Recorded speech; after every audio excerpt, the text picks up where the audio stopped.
Lo importante es que llegaste.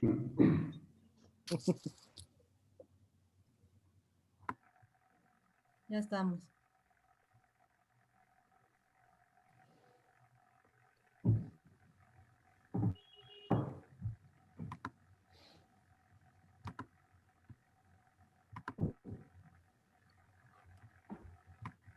Vale, Walter.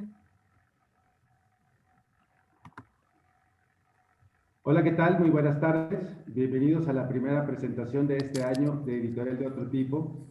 Gracias a todos los que nos acompañan. Mi nombre es Walter J., editor y director de Editorial de Otro Tipo, casa editorial que año con año abre la convocatoria Se Busca Escritor, misma en la que Sandra Becerril, escritora, directora y guionista mexicana, se hizo acreedora del premio con su novela de terror El silencio de todos los muertos.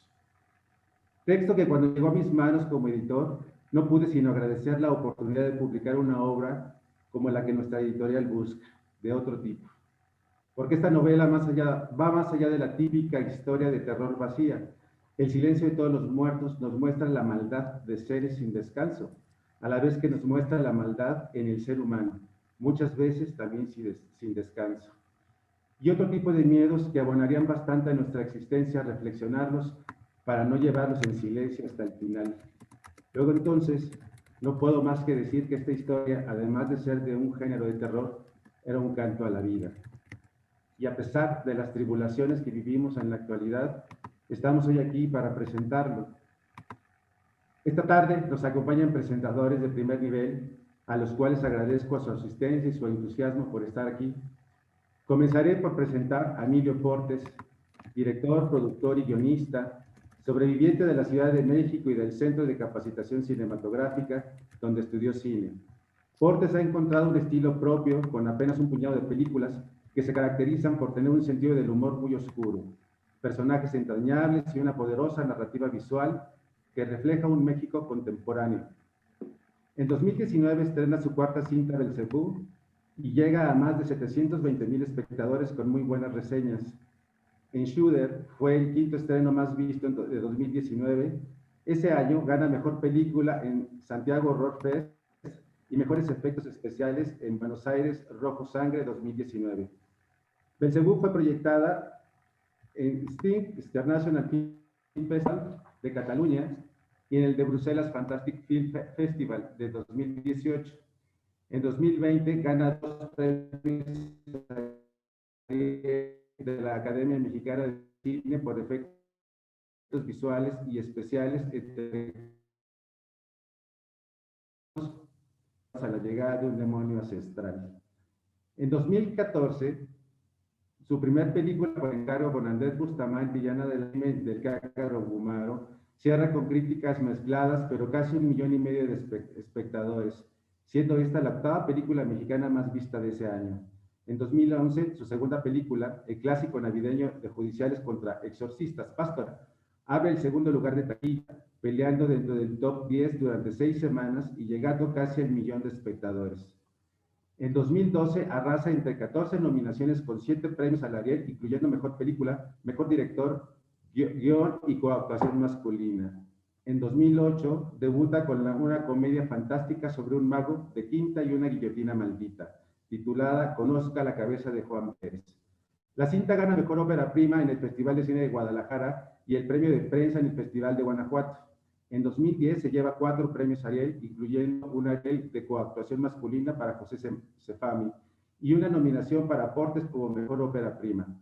Actualmente regresó a vestir niños dioses mientras desarrolla una serie de terror y busca financiamiento para otra película de terror, otra comedia y un falso documental. Vamos a darle la palabra. Bienvenido y muchas gracias por estar aquí.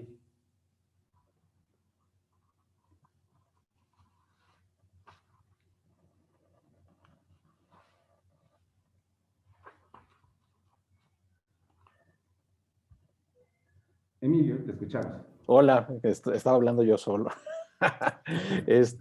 No, bueno, quería decir que el libro de Sandra fue un gran compañero, como lo mencionas, de final de año pandemioso o de enclaustramiento. Creo que no hay mejor compañero que un buen, que pasarlo en una cabañita con, ¿cómo se llama? Con un libro de terror y tan bueno como como el de Sandra, ¿no? No sé, creo que es la segunda presentación del libro a la que asisto, entonces no sé si tengo que hablar del libro ahora o lo tenemos que hacer después. ¿Cuál es el protocolo?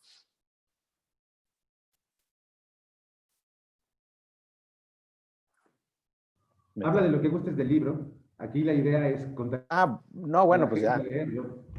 tirando línea, me encanta, o sea, creo que una de las cosas que más me gusta es que va a sonar a cliché porque Rigo, y yo y Sandra somos, hacemos un poquito de cine cuando podemos, pero es muy cinematográfico. Yo creo que cualquiera que le gusten las películas de terror se va a llevar todo lo que está pensando o todo lo que tiene en esencia una buena película de terror, empezando por el libro, ¿no? Que tiene este sabor a galo italiano o a películas clásicas. Me parece que entrada el título es brillante, y después se van a encontrar con todo lo que le gustan a los fanáticos de terror, pero poco a poco se van a dar cuenta que hay cosas, que hay buenos easter eggs para los que son chilangos, para los que tienen, que ya no son tan jóvenes, van a tener, es un libro nostálgico que me parece del que Sandra saca mucho material. Y me parece que de repente lo más terrorífico del libro, o lo que más miedo da, no solo es lo sobrenatural, sino la situación doméstica en la que viven los personajes y en la que vive mucha gente, como en la que está basada los personajes. Además de eso, se van a encontrar que la novela está estructurada a partir, muy estrictamente a partir de los personajes principales, que son dos niños, una preadolescente, su mamá, la tía, la abuela y el papá, y que un poco todo el libro está estructurado yendo por personaje y repitiéndose cíclicamente. Y pero que eso tampoco la detiene, o sea, tampoco de repente es muy lúdica, porque esa regla que se autoimpone, de repente la rompe cuando hay que romperla, ¿no? Y te lleva a cosas inesperadas. Yo la verdad lo disfruté mucho. Capítulos en particular me parece que son brillantes, que tienen mucha textura, mucho ambiente, que es lo que uno siempre va a pedir en una película, pero sobre todo en las novelas más, ¿no? O sea, que realmente te sientas, que tengas esa experiencia de inmersión, de sentirte, en este caso, pues como en un viaje a los 80s, más o menos. ¿Qué más podría hablar? Podría hablar todo el día del libro, porque la verdad es que me gustó mucho. ¿Podría hacer preguntas ya de una vez o no? Sí, vamos a hacer una ronda ahorita, Emilio, de presentación del texto, y luego vamos a hacer ronda de preguntas.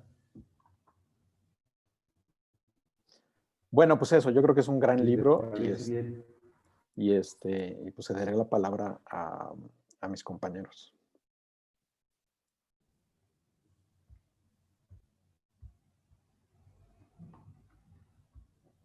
Perdón, creo que está inestable mi internet. Continúa, Emilio, cuando termines. Sí, de lo que decía es que pasemos al siguiente invitado, o a Sandra, que es la estrella del Zoom. Ok, muy bien. Muchas gracias, Emilio. Ahora vamos a escuchar a otro grande del cine, que es Rigoberto Castañeda. Él nació en la Ciudad de México, estudió en el Centro de Capacitación Cinematográfica, Escuela de Cine de la Ciudad de México. Su sueño siempre ha sido hacer películas de terror, uno de sus géneros favoritos, como la ciencia ficción y la... Dirigió la película de terror basada en su propio guión Kilómetro 31 en 2007, protagonizada por Iliana Fox, Raúl Méndez y el español Adrián Collado. El resultado, la película más taquillera de 2007 en México y la película de terror mexicana número 1 en taquilla de todos los tiempos. Su primera película también arrasó en los premios de la Academia de Artes y Ciencias Cinematográficas de México, con 6 nominaciones y llevándose un total de 5 estatuillas. El éxito de esta película crea la oportunidad de dirigir el thriller psicológico hitchcockiano Blackout, estrenado en 2008. La película independiente se estrenó en México, Reino Unido y otros países europeos. Figuras internacionales protagonizaron la película. Durante el mismo periodo creó, dirigió, escribió y produjo la serie 13-2 para Televisa, una serie antológica de terror en horario de máxima audiencia para el Canal Nacional Mexicano. La serie es uno de los pocos títulos de temática de terror jamás realizados para la televisión mexicana. En 2010 debutó como productor, portando el libro bestseller del escritor mexicano Juan José Rodríguez, titulado Asesinato en una lavandería china. La película se estrenó en 2012 y finalmente se tituló Reencarnación. Para Disney, Rigoberto dirige una dramática serie biográfica en la que interpreta el famoso cantante mexicano Juan Gabriel, Hasta que te conocí, protagonizada por Julián Román. Fue un gran éxito en América Latina y las audiencias latinas en los Estados Unidos, siendo nominada a los 45 premios Emmy internacionales.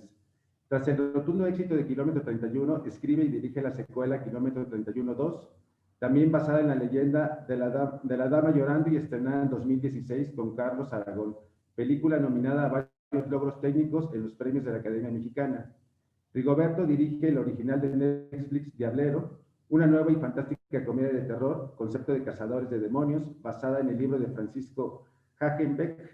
La serie, protagonizada por Horacio García Rojas y Christopher von Huckerman, gana una gran acogida en México, pero sorprendentemente más con público latino en Estados Unidos. En los últimos meses, Rigoberto ha dirigido y adaptado para la pantalla Sin Origen, una historia de vampiros ambientada en México, y ha producido El diario de Karen, una película de posesión, exorcismo basada en hechos reales.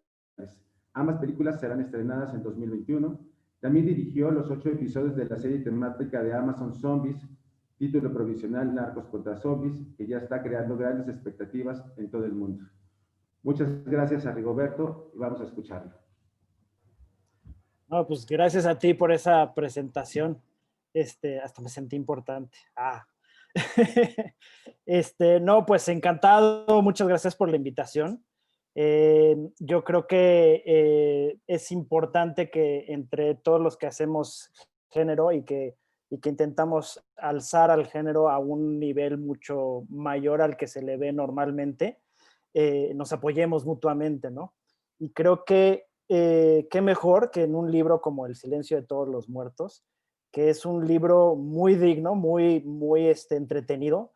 Creo que es indispensable tener este tipo de libros en México. Hace mucho tiempo que hay una gran tradición del género en México, no nada más del horror, sino del thriller, que también tiene un poco de thriller, de investigación este libro, y que levanta la mano de una forma muy preponderante ya, porque tiene una carrera, además, para mí, de las más admirables e interesantes, la de Sandra Becerril en México, que pues se ve jovencita, pero ya tiene sus buenos, ¿qué será? Como 20 años, ¿no, Sandra? Escribiendo y apoyando el cine de horror, la literatura de horror y el género en general, ¿no? Entonces, yo creo que sí es un libro que debe leer todo fanático del género, que el que no es fanático también debe de leer, porque no es un libro que esté tan lejano de un lector común. Creo que hay dos grandes puntos interesantes o grandes ganchos que yo sentí en lo personal en la historia. El principal, evidentemente, es el horror y el tipo de horror y cómo maneja el horror Sandra, que estoy de acuerdo con Emilio, que es un libro increíblemente cinematográfico, pero que va mucho más allá de lo cinematográfico. Hay momentos de alucinaciones y de sueños que te dan mucho espacio a ti como lector para acomodar tus propios miedos, para acomodar tus propios traumas incluso, y provocarte ese horror, ¿no? Creo que no se queda nada más en lo visual, en la narración, sino se queda en la intuición del escritor para tocar al lector, que eso es muy interesante, ¿no? Que de pronto en la narrativa de horror es difícil de encontrar porque muchas veces se va demasiado a lo descriptivo, ¿no? Hay por muchas líneas, ¿no? Evidentemente, pero creo que Sandra tiene esa magia como de quedarse en medio, ¿no? Entre la muy descriptiva, pero con espacio para que tú acomodes cosas, y eso me llamó mucho la atención. Y la otra que creo que es un gancho muy importante es una especie como lo que llamamos mucho en cine o en series de televisión, es el target, ¿no? Que siento que tiene un target muy claro por su personaje principal, que bueno, es un poco coral como se va contando la historia, pero hay una evidente línea más marcada sobre la niña, que es Alex, y que se siente uno identificado con ella, o un niño o una niña de esa edad, de entre 14 y 16 años, porque pasa un poquito de tiempo de principio a fin en la narración, en donde un lector chavo, una niña teen, un niño teen, se puede sentir muy identificado con muchas cosas que suceden ahí de primera mano a un chavo de esa edad, a una niña de esa edad, ¿no?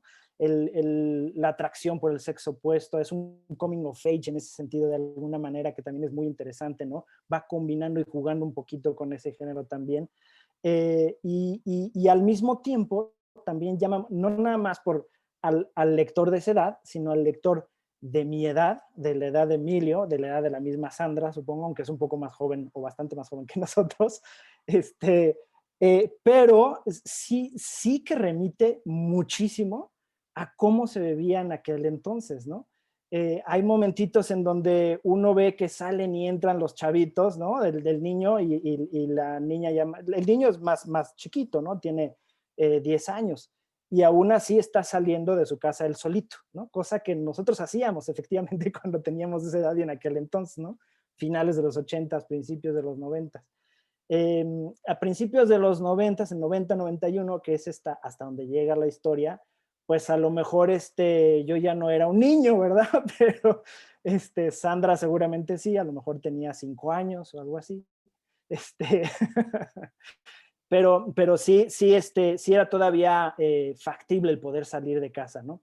Y luego me empecé a encontrar con cosas muy personales, ¿no? Como el hecho de ser un niño que le gusta el horror, el escaparse de tu cuarto para meterte con una televisión chiquitita K2 para ver, conectarla ahí en el cablevisión que era de tac, tac, tac, ¿no? Y cambiarle ahí a USA Up All Night para ver quién sabe qué película de horror terrible que no podías ver, pero ni de chiste, ¿no? Y el encontrarte con cosas como también muy personales. A mí me entrevistan y me dicen, ¿de dónde sacas ese amor al horror? ¿De dónde sale esa combinación tan extraña de fascinación y que te repele, ¿no? Porque es un poco lo que vives tú cuando te clavas en el horror, ¿no? Y viene mucho de mi infancia, viene de esa competencia por estarse asustando con mis hermanas, por ejemplo, y lo cual me remitió mucho en el libro porque son cosas que suceden, ¿no? Que se están molestando todo el tiempo y se aman, pero al mismo tiempo se joden todo el tiempo, ¿no? Es muy divertido. Y por otro lado, la religión, el tener aunque tú no seas católico, apostólico y romano, si te bautizaron, eres católico, apostólico y romano, ¿no? Creces con esa educación, con ese miedo al diablo, al demonio, al oscuro, a la oscuridad, ¿no? Que cosa que se remarca mucho durante toda la historia, la oscuridad y sus diferentes tonos de oscuridad, ¿no? La profundidad de la oscuridad, lo azul de la oscuridad, ¿no? Que también es algo muy padre que tiene el cómo ve la niña la oscuridad, y que te lo implantan en un chip en el cerebro del cual pues ya no puedes escapar el resto de tu vida, ¿no? Y ese miedo a la oscuridad y al diablo también es el miedo al mismo Dios. El miedo a Dios es muy importante dentro del entendimiento católico, dentro del mismo terror occidental, ¿no? Y es algo con lo que crecimos y que no podemos evitar tener ahí programado, ¿no? Estos elementos a mí me hicieron conectar, por supuesto, con la historia desde el origen, ¿no? Y le comentaba ahorita a Sandra que es de los libros que más rápido he leído en mi vida, yo creo por lo mismo. Conecté muy fácilmente, una primera sentada fue pequeñita y cuando tuve tiempo así que, ok, ahora sí me voy a poner a leer un poco más de tiempo y me eché pues prácticamente toda una tarde, brum, y tuve 2 tardes, en 2 tardes lo leí prácticamente, ¿no? Fue padrísimo porque sí tiene esa habilidad, Sandra, de escribir de una forma en donde, bueno, también es que conecté yo de una forma superior, ¿no? Pero también la estructura que comentaba Emilio, ¿no? Y y la candidez a la hora de escribir, la forma de las oraciones, la cercanía con una forma de hablar y el léxico común y corriente de un lector, no se impone sobre el lector diciendo, mira, soy muy inteligente y hago cosas muy inteligentes. No, simplemente quiero contar una historia. Ahí te va la historia, aquí está la historia. Entonces es muy franca en ese sentido. Y eso se agradece, porque muchas veces tendemos, yo que también escribo, ¿no? Tendemos a hacernos trampas a nosotros mismos y enredarnos, y a la hora de ir caminando como escritores, tropezarnos con nuestros mismos pies, ¿no? Nos dejamos las agujetas sueltas y árale, te tropiezas y ahí vas para adelante, ¿no? Y tienes que corregir y corregir. Y eso se lee muchas veces en la literatura moderna mexicana, ¿no? Que hay muchos escritores que se tropiezan a sí mismos y tú te tropiezas con ellos y tienes que regresar a ver, ¿qué? No entendí.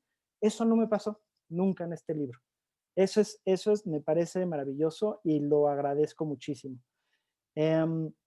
También esta sensación de la niña de decir, quiero ser escritor. ¿Por qué? Porque quiero contar toda esta imaginación que tengo en la cabeza, esa siguiente conexión, ¿no? Que a lo mejor yo no me la hice cuando era niño, del decir, quiero ser escritor, quiero ser director de cine, pero sí sentía esa vena por querer crear cosas, ¿no? Ser creativo, esa vena creativa. Y también por eso conecté muchísimo con el personaje principal. Los juegos de los 80, a qué se jugaba, cómo jugabas. Además, yo vivía muy cerca donde se plantea la historia, que también ahorita quisiera que me dijera Sandra exactamente dónde es, porque yo nací en una zona de Villacuapa y después mis papás nos mudaron a una casa que está muy cerca de la CTM Culhuacán, me parece que se llamaba, que está en Santa Cecilia, se llama la colonia, todavía viven ahí mis padres. Y hay muchas cosas que narras y que yo me voy acordando, por supuesto desde ahí no se ve el convento creo por lo mismo que es mucho más hacia Churubusco, pero son zonas muy similares y que yo me iba en bicicleta hacia esa zona, a campo traviesa, porque no había nada en aquel entonces, que lo narra muy bien Sandra, como no había nada a pocos pasos de ahí, ¿no? Y cómo de pronto ibas en bicicleta ahí a campo traviesa y te topabas con unas ovejas, ¿no? En donde ahora son unos multifamiliares, ¿no? Que es también muy divertido. Y cómo te vas topando con una serie de cosas que ya no recordabas, ¿no? Y que se siente muy agradable el retomar y el tocarte de esa manera, ¿no? Yo agradezco mucho el libro a Sandra y me encantaría hacerle un par de preguntas también, igual que Emilio. Y pues bueno, antojar sobre todo a los que nos estén escuchando ahorita en vivo o después en grabación, antojarlos a que este es un libro que vale la pena, en donde se van a asustar, en donde van a conectar si son chavitos, en donde van a conectar si son ya más betarrones como yo. Se los recomiendo mucho y gracias, Sandra.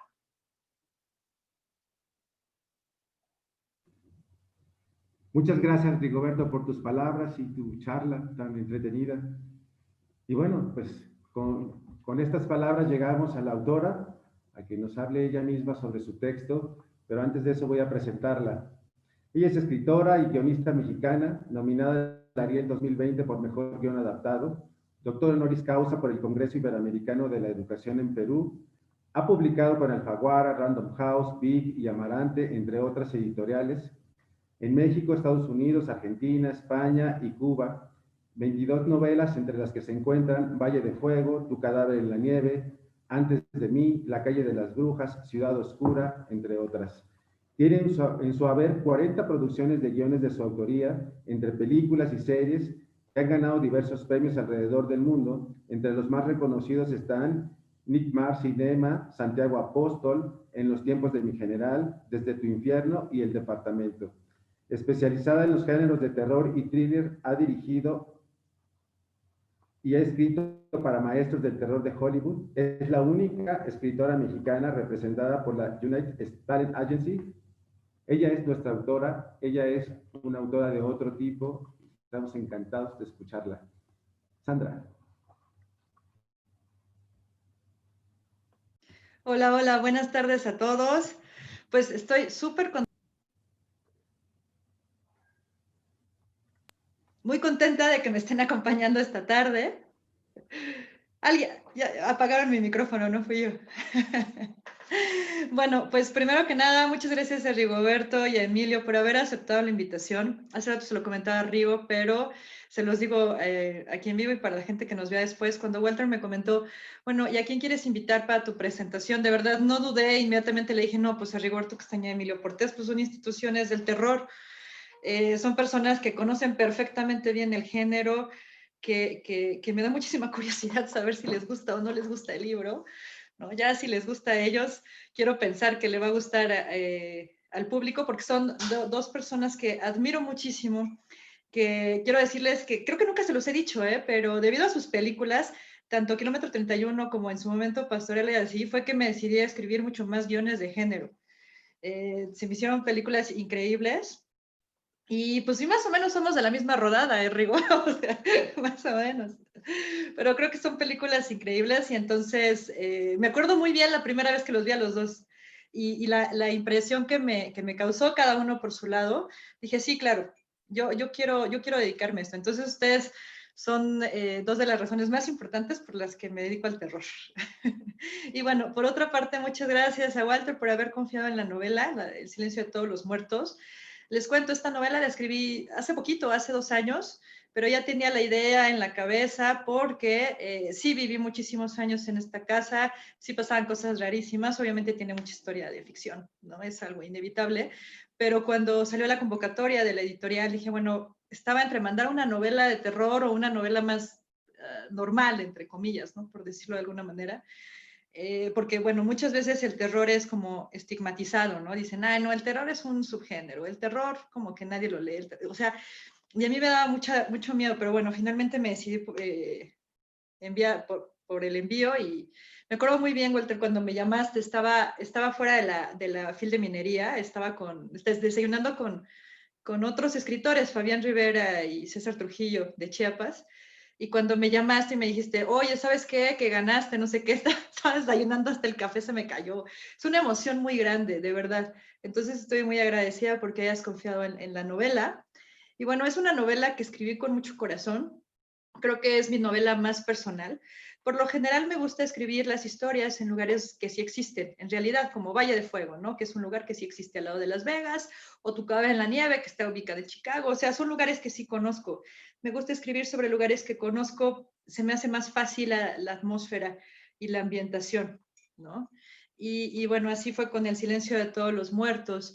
La casa sí existe, la casa está ubicada muy cerca del exconvento de Culhuacán, más o menos por donde decía Rigo, por la CTM Culhuacán, pero un poco más hacia Tasqueña y Eje 3, ¿no? Y entonces lo que hice fue construir estos personajes y ponerles una línea de tiempo que coincidiera con los sucesos de ese momento, ¿no? Por ejemplo, cuando ganó Gandhi, cuando se quemó la Cineteca, no sé, los Playmobil, las Barbies, etcétera, ¿no? Los juegos que teníamos en ese momento, para poderle dar un sentido de realidad y que la gente se pudiera, pues, identificar con el tiempo, ¿no? Con el momento en el que está sucediendo la historia, quizá con alguno de los personajes. La escuela católica que se describe ahí también es una escuela que existe, que está por ahí muy cerca, el Don Bosco se llama. Y bueno, usé algunas de las experiencias de estas escuelas, de estos lugares, para poder crear el universo del silencio de todos los muertos, ¿no? Y bueno, lo cinemático creo que es algo que no puedo evitar. Me gusta que las historias sean más visuales, o sea, sí me gusta que traigan, por supuesto, su mensaje y todo, pero la verdad es que me gustan las historias sencillas. O sea, creo que si rebuscamos demasiado, luego ya no pueden funcionar como tan bien. Entonces, bueno, eso fue lo que traté de hacer con El silencio de todos los muertos. Y además, bueno, esto se los cuento brevemente, ya tenía la novela casi terminada, pero sentía que le hacía falta algo, entonces la mandé a Richard Matheson y Richard me dice, no, pues es que mi papá se dedicaba a todo lo sobrenatural también, ¿saben? O sea, él también cazaba fantasmas y todo, y se había robado a Richard. Dije, ya sé qué voy a hacer. Vas a ser un personaje, Richard. Él es Richard Christian Matheson, su personaje CR, ¿no? Al revés. Le digo, vas a ser un personaje, ¿me dejas ponerte como personaje? Me dice, sí, por supuesto. Y entonces me empezó a contar cosas para poder completar la novela. Y bueno, creo que todavía le gusta ser un personaje, sé que eso nunca le había pasado, pero la verdad es que él es una gran inspiración para mí. Y bueno, me imaginé, dije, ¿cómo hubiera sido si lo hubiera conocido a los 15 años? Esto hubiera sido rarísimo. Pero, pero bueno, el caso es que tuve mucha ayuda, la verdad, para escribir la novela. Es algo que agradezco muchísimo, algo que me inspira mucho. Y otra vez les quiero agradecer por estar aquí acompañándome, Emilio, Rigoberto, Walter por la editorial y a toda la gente que nos está acompañando.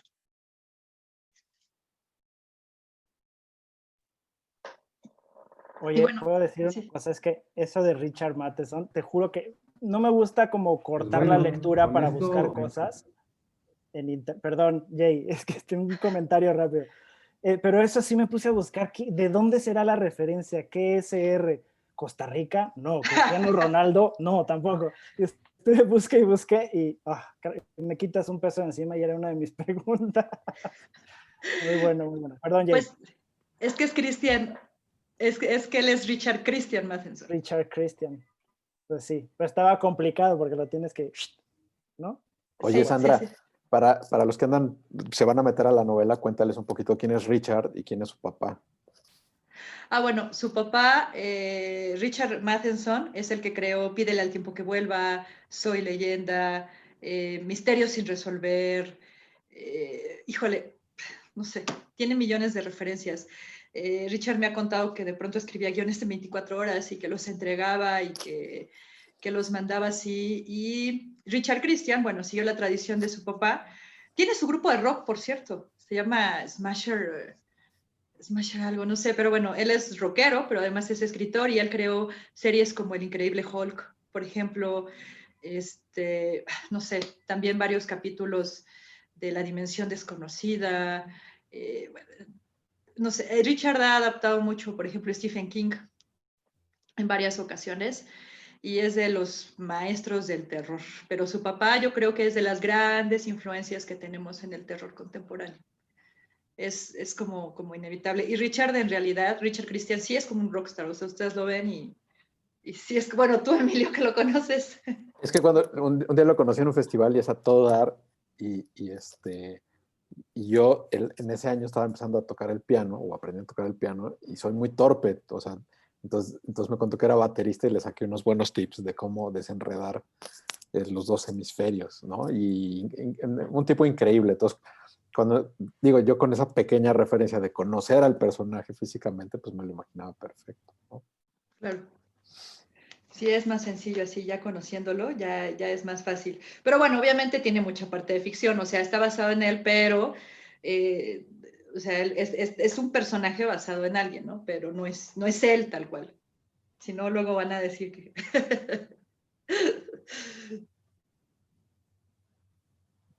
Chicos, pues ya estamos instaladísimos en la ronda de preguntas. Yo nada más quisiera invitar al público que nos está siguiendo, si tienen alguna pregunta que hacer, pueden escribirla en el chat y mientras llegan esas preguntas que yo pueda leerles, pues seguimos aquí en la ronda de preguntas. Emilio, Rigoberto, ¿tiene alguna pregunta que hacerle a la autora? Sí, muchísimas que creo que Sí, no van a sí. dar, no va a dar el tiempo suficiente, pero una de las preguntas, yo creo que es que un poco, a lo mejor es también para ti, Jay, o sea, de esto que dijiste muy breve al principio, ¿cómo ven la literatura mexicana de terror y cómo se pone tanto la literatura como la novela de Sandra en este año, pero no solo en este año, en esta época o en esta década, pues, ¿no? O sea, ¿qué es lo que te enamoró? Seguramente es lo mismo que a Rigo y a mí nos enamoró de lo que leímos. ¿Qué es lo que agarró a la editorial, pues, ¿no? de este texto en particular de Sandra? Ok, bueno, yo soy psicoanalista Entonces, a mí me interesa mucho el tema mental, que se meta en las emociones, en los escondrijos mentales, cómo reacciona.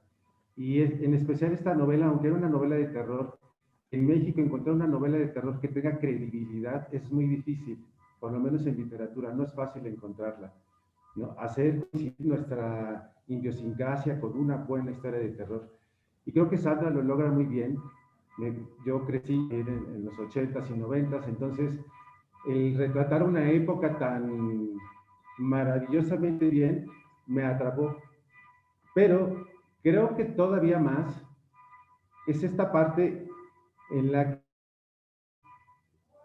se identifican más hacia los seres, cuando descubren por qué los seres están manifestándose, por qué sucede todo lo que sucede y nos metemos en el mundo humano en el que los muertos están tratando de decir cosas que a veces los que todavía estamos vivos tenemos esa imposibilidad mental. A mí me pareció eso un canto a la vida y creo que en estos tiempos justo necesitamos eso, que justo a la hora de hablar de muerte valoremos la vida y el contexto y el cómo lo estamos viviendo, ¿no?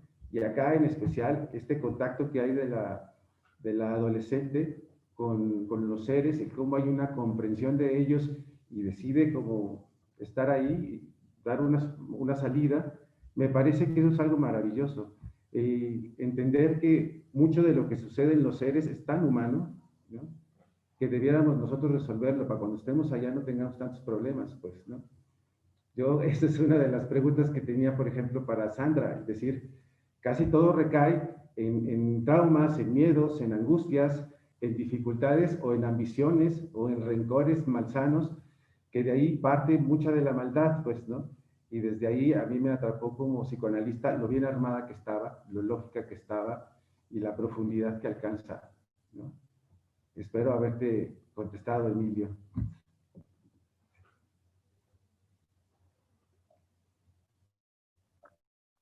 Rigo, ¿tienes una pregunta? Y ahorita seguimos con Emilio.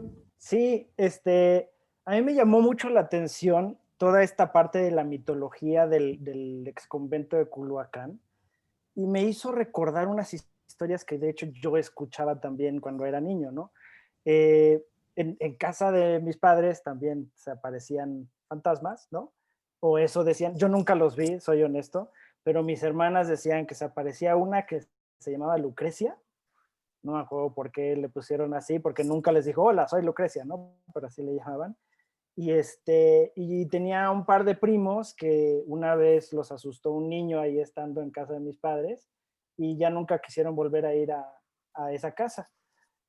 O bueno, sí fueron, pero tenían muchísimo miedo y no se querían quedar solos nunca y tal. Y después como que preguntando e investigando, mi madre, que sí pues es muy creyente, descubrió que Calzada del Hueso se llamaba así porque cuando empezaron la construcción de pues, tanto la avenida como muchas de las casas que estaban por la zona, entre ellas la casa de mis padres, que está, la calle de ellos, que es Rancho Colorado, da con Calzada del Hueso justamente. Y dicen que es porque desenterraron una cantidad inverosímil de huesos y no hay ningún cementerio reportado en la zona. Entonces, pregunta es, ¿sabías, tiene que ver con esta leyenda de Calzada del Hueso? ¿No tiene que ver? ¿La leyenda de Culhuacán es cercana a todo este universo o no? Bueno, yo no conocía eso que me estás contando, ¿eh? Eso está como muy interesante. Eso es para otra historia. Eso Sí, está totalmente. increíble. Pero, Pero el pero libro lo es que así, sí, ¿no? El pero libro tiene ese espíritu. sí tiene una onda así. Lo que pasa es que nosotros sí vivimos en esta casa muchos años, ¿no? O sea, nosotros cuando creamos, pues ustedes lo saben, historias de terror así, pues decimos, pero ¿por qué las personas se van a vivir a una casa si está embrujada, ¿no? En la realidad eso sí pasa, en la realidad no puedes vender una casa en 15 años, 20 años, no es tan fácil, ¿no? Nosotros vivimos ahí mucho tiempo y pasaban cosas muy raras y después mi hermana se puso a investigar, así como tu mamá, Rigo, y resulta que en esa calle encontraron muchos, como muchos huesos también, pero de niños, y decían que eran de las monjas del convento de Culhuacán que iban y los enterraban por ahí. Entonces esto fue real. Sí, Ah, Sí, sí, sí, sí, sí. Y luego también decían que todos los huesos que encontraron ahí de niños eran de algún asesino serial que los dejó por ahí, pero nunca lo encontraron. O sea, nunca dijeron, miren, ya lo atrapamos o tenemos una, pues no, o sea, como nadie los reclamaba, pues simplemente los encontraron y ya, ¿no? Se convirtió como una especie como de leyenda urbana. Pero está muy padre eso que es Calzada del Hueso. Es que eso pasa en todo México, ¿no? En Río Churubusco y en todos lados, o sea, todos conocemos historias de terror de la abuelita, del papá, del baño embrujado de la escuela. O sea, el terror es algo como bien inherente al mexicano. ¿No? Todos conocemos una historia de la casa embrujada, el callejón del aguacate, el callejón del diablo. No sé, podríamos escribir historias de todos. Nada más de la Ciudad de México, bueno, hay muchísimas, ya no digamos como de todo el país, ¿no? Ujú. Y curioso porque hay muchos sitios que hasta así los bautizan, ¿no? Barranca del Muerto, Sí. Calzada del Hueso, Niño Perdido, que era antes Eje Central. También tienes, todas estas tienen sus historias, ¿no? Y de hecho, o sea, cada una podría ser un libro, podría ser una película, podría ser, o sea, son historias que tenemos muy perdidas de pronto y que sí deberíamos de rescatar, tanto las personales como la tuya, y unas más, más pues globales, si se podría llamar así, que están por ahí perdidas, ¿no? Dentro de esta ciudad y dentro de muchas ciudades en México, totalmente. Uh-huh. Sí, claro, por completo. Pues ustedes lo hicieron ya en sus películas. Yo creo que también ahí radica el éxito, que nos podemos identificar como mexicanos y pasamos por ahí y decimos, ahí es donde pasó kilómetro 30, por ejemplo. Es que kilómetro 31, yo me acuerdo que he pasado por ahí así, o sea, obviamente me acuerdo de ti, pero digo, claro, kilómetro 31 y la gente se paraba a ver lo de kilómetro 31, ¿no? Por ejemplo, en el Sí, caso de ¿no? Belcebú, de la frontera, que hay un festival, Emilio, no sé si sepas por allá, que se llama Felino, de literatura, y sí, entonces, bueno, pues salimos a caminar por ahí y el año pasado y fue así de, claro, la película de Emilio y entonces, en la chinesca, ¿no? Ahí ajá, sí, sí, sí, por aquí fue la pelea del diablo de Belcebú. Entonces todas estas historias pues son padres, la verdad, que podamos caminar por ahí. Pero Uh-huh. algo que tiene padre el libro es eso, que es lo que mencionas, que creo que es algo que se empieza a ver en las películas mexicanas y que la literatura, aunque de repente no tiene, o bueno, las películas mexicanas tampoco tienen ese golpe mediático que deberían tener, que sí están contando un terror basado en la mitología pasada, pero también en la que se está generando ahorita, ¿no? Por ejemplo, en el caso de Kilómetro, a mí me encanta que todo gira alrededor del kilómetro 31, pero en realidad que gira alrededor de Churubusco, igual que tu novela, ¿no? O Uh-huh. sea, la película, Sí, uno que es curiosamente. chilango, pues de repente dices, no, bueno, pues sí, hay, o sea, no sé por qué agarraste el río Churubusco, bueno, a lo mejor porque ahí estaba la escuela, y y igual el libro de Sandra tiene tantas referencias que arraigan ¿cómo se llama? La novela y el terror lo hacen como mucho más cercano y eso creo que es padre para el público, para los Sí. lectores, independientemente de la edad, porque si no se lo saben ellos, pues a lo mejor se lo saben sus papás. Y si no tienen papás, está en un mapa o viven por ahí. Y Ajá. entonces, pues de repente, pues o abren un libro o googlean y dicen, no, bueno, el convento de Culhuacán y la cineteca. Y Sí, entonces a mí te me vas, dieron ganas de ir al convento, ¿no, Emilio? pues si no hubiera pandemia, Sí, yo creo que la sí, presentación sí, hubiera sido ahí, ¿no, Sandra? Hubiera exacto. estado padrísimo. Hubiera estado padrísimo. Pero creo que eso es algo bien importante para todo el Hubiera estado terror genial. para todo el terror que se hace en general en cualquier formato, que nos reconozcamos y reconozcamos no solo las leyendas viejas, sino las que se van generando ahorita, porque aunque sí tienes este rollo como muy ochentero, pues resulta bastante actual, porque también yo lo que decía antes, a mí lo que me da mucho miedo, sí tiene este rollo de película de terror o cuento de terror gótico muy clásico, pero de repente los problemas domésticos, que es donde está el verdadero terror, en el papá y la tía y la preadolescencia y los enemigos que te haces a esa edad, ahí es donde se pone buena la película, o con esas son realmente las La pesadillas que, película. que les dará al público cuando cierren el libro o los capítulos, ¿no? Sí, ¿sabes qué? Acabas de tocar un punto bien importante. Creo que no hay nada más horrible que tenerle miedo a tu padre, a tu madre, a tu hermanito, a tu hijo. O sea, además de que es una familia disfuncional, evidentemente desde el principio, hay un choque como muy fuerte entre el padre y la madre desde que inicia la historia, y eso se vuelve un terror muy terrenal, muy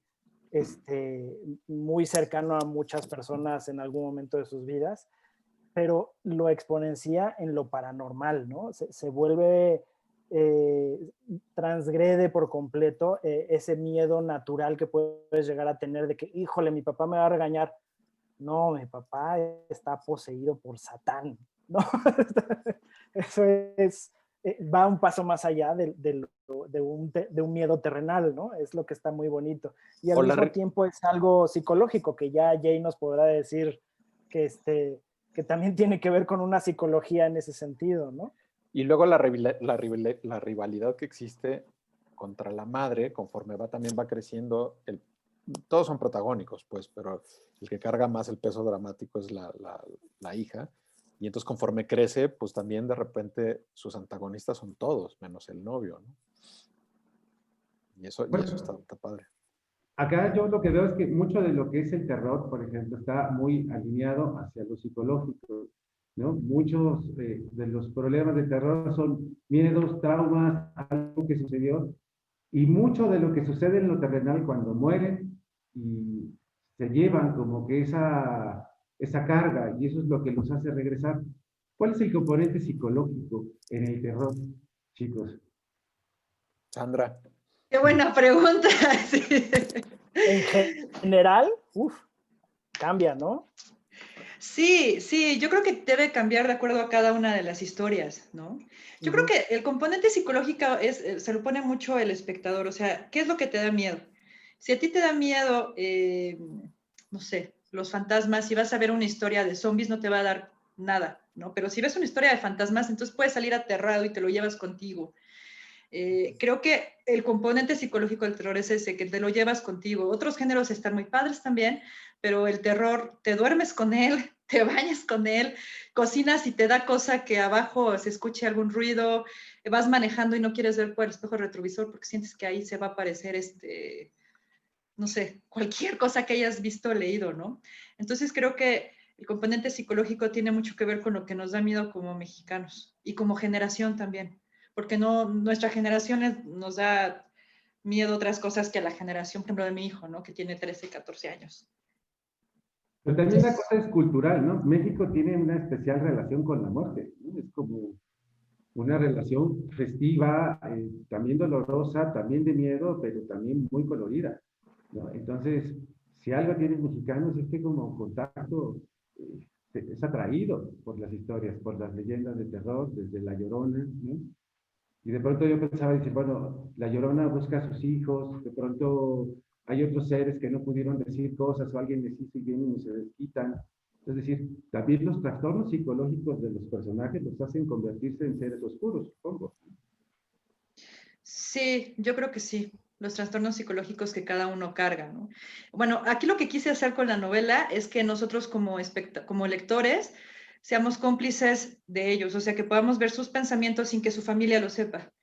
Entonces, como que eso, intenté que nos pudiéramos identificar más como lectores con ellos de esa forma, ¿no? Como haciéndonos un poco más cómplices, por decirlo de alguna manera, para que pudiéramos espejear con alguno de ellos, ¿no? Y la subtrama que que comentaban Emilio y Rigo, ¿no? Del maltrato familiar y de toda esta familia disfuncional y de la violencia que ejerce el papá sobre todos ellos, incluso del matriarcado, ¿no? La abuela, la tía, la mamá, etcétera, ¿no? Que tienen que soportar una familia. Porque también quise hacer estas subtramas a modo de que si le quitas el terror a la historia, pues todavía valga la pena leerla. ¿No? Esa es la idea también, que estas subtramas apoyen a todo lo que, pues todo el terror que se está viendo y demás. Aprovechando eso que dices, ya hay una pregunta en el chat, que es de Raúl Miranda del programa Tu Espacio en TV, y dice, ¿por qué recomiendas tu libro? ¿Qué diferencia hay entre otros libros del mismo género?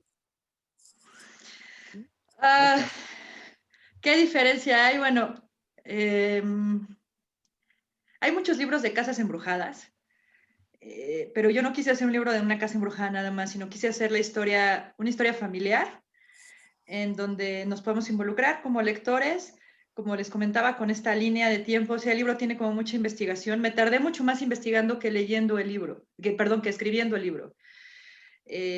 Para que pudiéramos despejar con los personajes y poder tener una base en la realidad, algo que nos ancle y ya después continuar con todo el terror. Creo que ahí está el verdadero miedo, ¿no? De pensar, híjole, esto sí pudo haber pasado.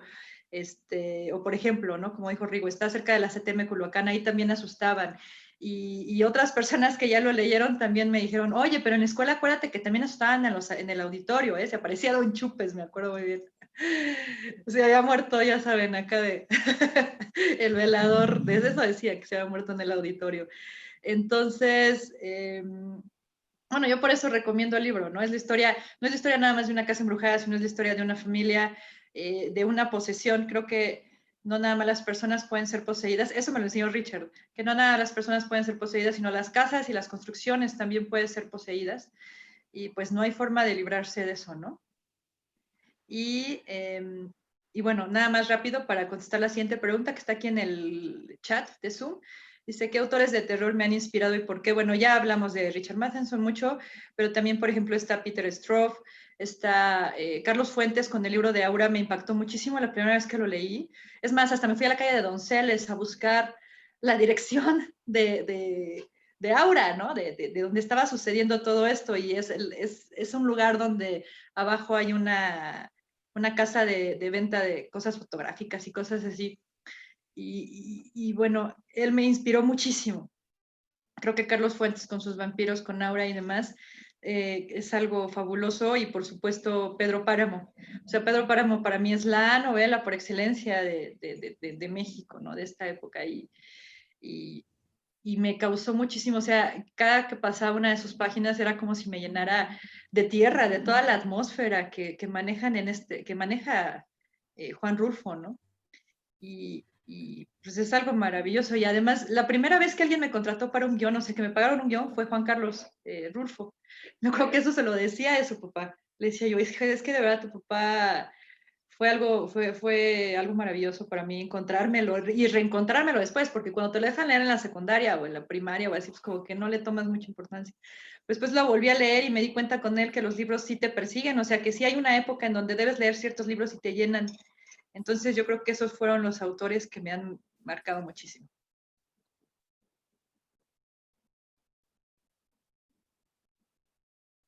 Y Sandra, por ejemplo, a mí me pasa, pero de repente tienes ideas como en diferentes cajones de la cabeza.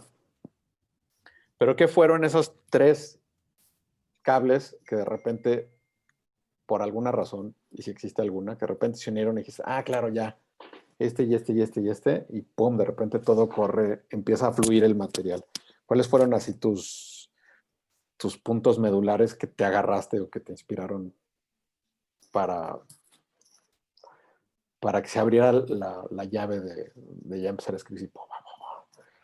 para la novela, pues, o sea, la casa, o sea, la casa en sí, yo quería contar la historia de la casa, pero no sabía desde qué punto de vista.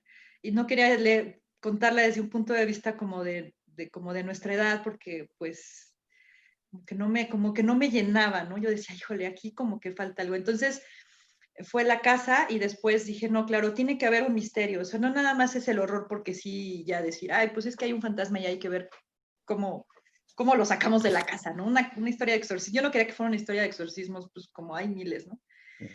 Entonces, cuando le metí lo del misterio, de dónde salían todas estas criaturas y quién era la persona, que bueno, igual no se los voy a spoilear, pero bueno, ustedes sí saben quién es la persona que anda por ahí desde el inicio, con el sombrero y todo, ¿no? Y el punto de vista se me hizo como muy importante. O sea, yo dije, bueno, la casa, el punto de vista y que hubiera el misterio. Creo que esos 3 fueron. Y ya un poco más aderezado, la época, porque dije, no, en esta época ya no hay como tanta magia, nada más como valor de producción. Dije, no, lo tengo que ubicar más o menos en los 80, que es una época como con mucha melancolía y demás. Y ya, pues ahí fue donde me arranqué escribiéndole. Y bueno, rápido estaba viendo aquí en el chat que Daniela Bustis pregunta, ¿qué consejo nos das para aquellos que deseamos escribir terror? A ver, Rigo y Emilio también. Pues lo mismo, agárrense un par de cosas personales y de repente cuando lo logren hilar, porque fíjate, yo creo que ya lo habías mencionado antes, de repente dices, no, ya chole la de la casa embrujada, ¿no? Pero cuando de repente dices, ah, claro, pero si es del convento de Culhuacán, donde había fetos enterrados por las monjas, de repente se abren las compuertas y empieza a fluir el material. Eso, y también como lo que dices, ¿no? Yo no he visto de estas novelas o de estas películas escritas en esta estructura, ¿no? Que religiosamente, bueno, como autoimpuesto, tiene que suceder a partir del capítulo del hermanito, de la hermana, de la mamá, y otra vez, ¿no? Más o menos. Y de repente saldrá uno de la tía y uno de la abuela, pero en general está padrísimo eso. Entonces, de repente, no sé, agarrar algo personal y de repente descubrir qué no has visto y cómo lo podrías hacer. No sé, siempre pienso que hay dos, como de repente dos cables volando ahí y un día se conectan y ¡pum!, ¿no? Empieza a correr la energía, ¿no? ¿Tú, Rigo?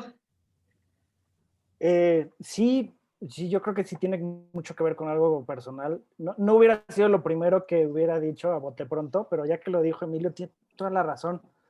Me pasó más o menos lo mismo recordando, cuando yo me enteré que se podía estudiar cine, hablé a pedir informes y me dijeron, estamos haciendo exámenes. Ah, perfecto. Al día siguiente fui y apliqué el examen al CCC y pasé a la primera, cosa que ni quería estudiar cine y ahí ando pasando a la primera, imagínense. Y durante la entrevista me preguntaron, ¿qué tipo de cine te gustaría hacer? Lo pensé como 10 segundos y les dije, horror. Y como que fue algo que me llegó como muy natural por mi infancia y demás, evidentemente. Y te dijeron, bueno, muchas gracias. Casi, casi, ¿eh? Pero no, después sí me empezaron a tratar de pegar duro por lo mismo, pero bueno, es otra historia. Y después, cuando escribí el guión de Kilómetro 31, fue porque a mí se me quedó grabada en la cabeza, ahora que mencionabas Río Churubusco, la historia que me contó mi abuela de cuando escuchó a La Llorona, cuando ella era una niña. Y fue justo en la orilla de Río Churubusco, cuando Río Churubusco era un río efectivamente. Entonces, como esa historia me pareció tan fabulosa y me afectó, yo creo que en muchos sentidos, fue por eso que quise hacer la historia de La Llorona modernizada, ¿no? Porque me parecía impresionante lo que contaba mi abuela, es que aquí había un río y ahora es pavimento. Entonces, a final de cuentas es algo personal, es algo que personalmente te toca. Es algo que a lo mejor ya se ha contado muchas veces como La Llorona, como una casa embrujada, sí, pero no desde este punto de vista. Y tu punto de vista como ser humano siempre va a ser diferente al del de al lado. Si eres honesto contigo mismo, va a ser muy original. Entre más honesto seas contigo mismo, más original va a ser tu proyecto, tu guión, tu libro, lo que tú quieras escribir o lo que tú quieras crear, ¿no? Entonces sí creo que tiene mucho que ver con algo personal y a nivel, digamos, ya un poco más allá técnico, es el estudiar exactamente qué es la fenomenología y qué es esa amenaza que tienes enfrente, que estás narrando. Porque al principio de una historia de horror siempre es con lo que juega uno, es con el no conocer o que los personajes principales no sepan qué es esa amenaza. De eso se trata justo, de descubrirla.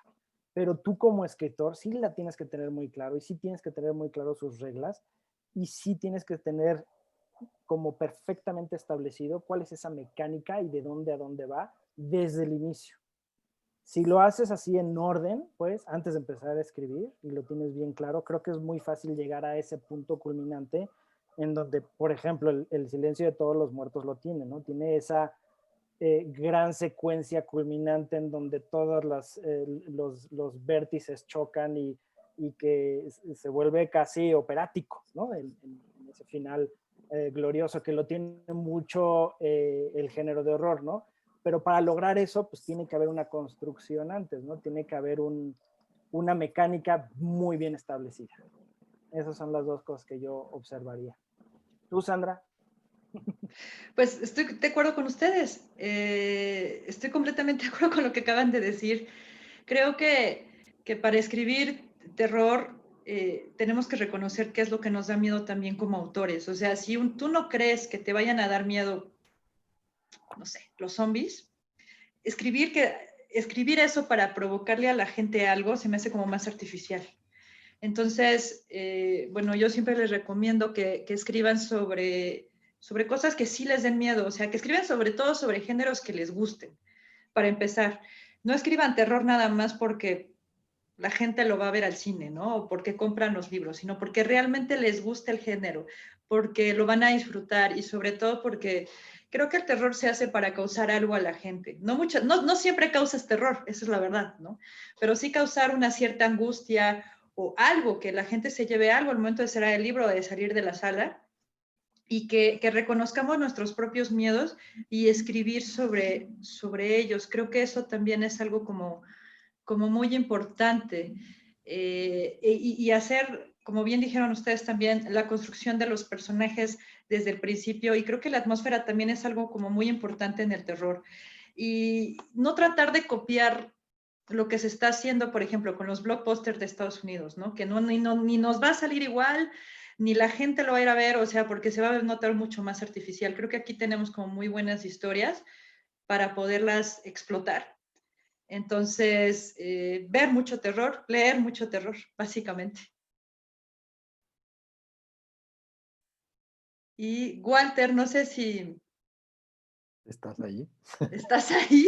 Vamos a poner la ouija ahí de... Creo que se apagó. Sí, Oye, el internet. ¿crees que hay una escena nueva o solidificándose o germinando de autores de literatura de terror, Sandra? De literatura de terror, fíjate que he visto más... Suspenso y horror, sí.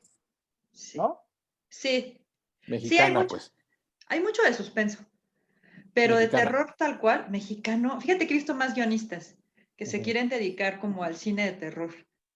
O sea, bueno, no lo sé, dentro de los cursos que doy así, he visto muchos guionistas que quieren hacer películas de género, traen sus largos y tienen cosas bien padres además, o sea, tienen unos guiones increíbles. Yo de verdad me impresiona mucho luego lo que leo porque son unas ideas buenísimas.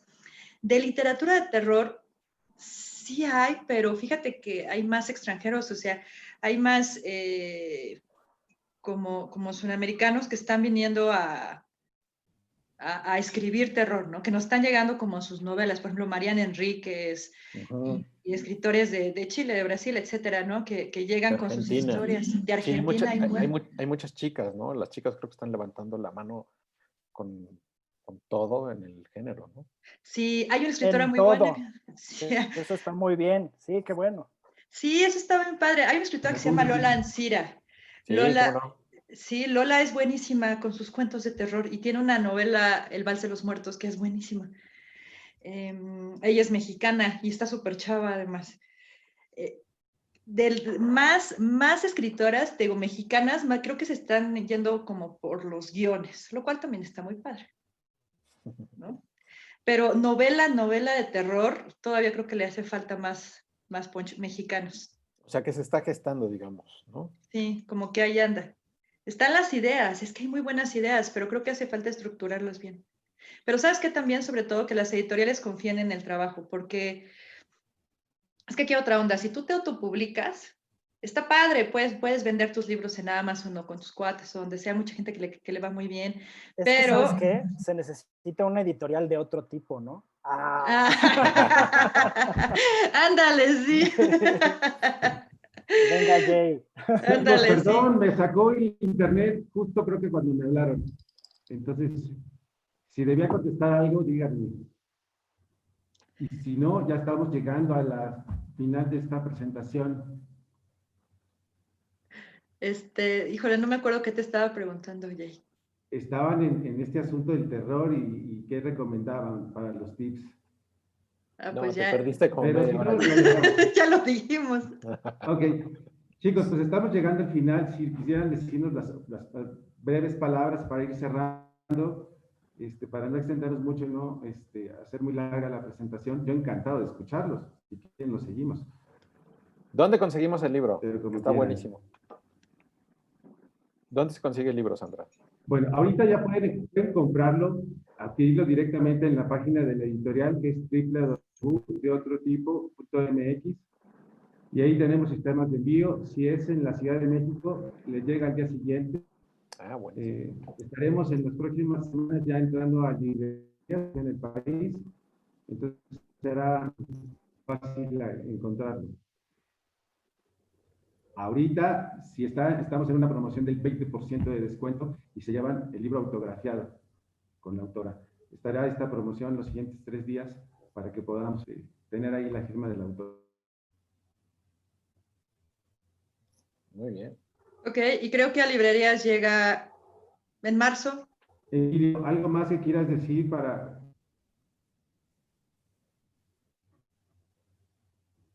Creo que ya se detuvo de nuevo. No, pues nada, muchísimas gracias a la gente que nos acompañó. Gracias de nuevo a Rigoberto, a Emilio, me da muchísimo gusto verlos. Es un honor que hayan aceptado de nuevo estar aquí. Para mí es muy emocionante tener esta novela. Y muchas gracias a Walter, que ahorita está, bueno, detenido en el tiempo, pero ya verá el video en algún momento, por la confianza de la editorial, por publicar terror, y pues ojalá que se publique más terror en México, ¿no? Y que tenga buena distribución, que llegue a las librerías y todos lados, que no se quede nada más ahí. Eso es bien importante, ¿no? Es como en el cine, ¿no? O sea, la distribución lo es todo. Lo es todo. Y creo que nos falta vernos y exhibirnos y distribuirnos a nosotros mismos. Y También. leernos. Claro. Eso es bien importante, de leernos, ver nuestras películas, apoyarnos, ¿no? Que además sí pasa, o sea, eso sí está muy padre, o sea, la comunidad de terror, eso es como muy padre, o sea, es algo que siempre agradezco mucho, ¿no? Los festivales y todo, es algo que extraño además. Extraño mucho. Pero bueno, están los Zooms por mientras. Así es. Pues muchísimas gracias, Walter, por tu apoyo. Y pues que ojalá que la gente que compre el libro, pues que le guste. Que se venda muy bien. Ojalá, ya. Seguro que sí. Gracias a ustedes, presentadores espectaculares, unos maestros del terror los tres, y nos han cobijado bastante esta tarde para presentar el libro de Sandra. Les agradezco muchísimo que nos hayan transmitido su experiencia, su entusiasmo y compartir aquí esta fiesta que es hoy de Sandra. Muchas gracias, chicos. Muy bien, felicidades, Sandra. Muchas gracias, Aplausos. gracias, Rigo, Walter, Emilio. Gracias, Bravo, gracias. Sandra. Nos vemos muy pronto. Hasta pronto, sí. Cuídense mucho, gracias. Gracias a todos. Un abrazo, chicos.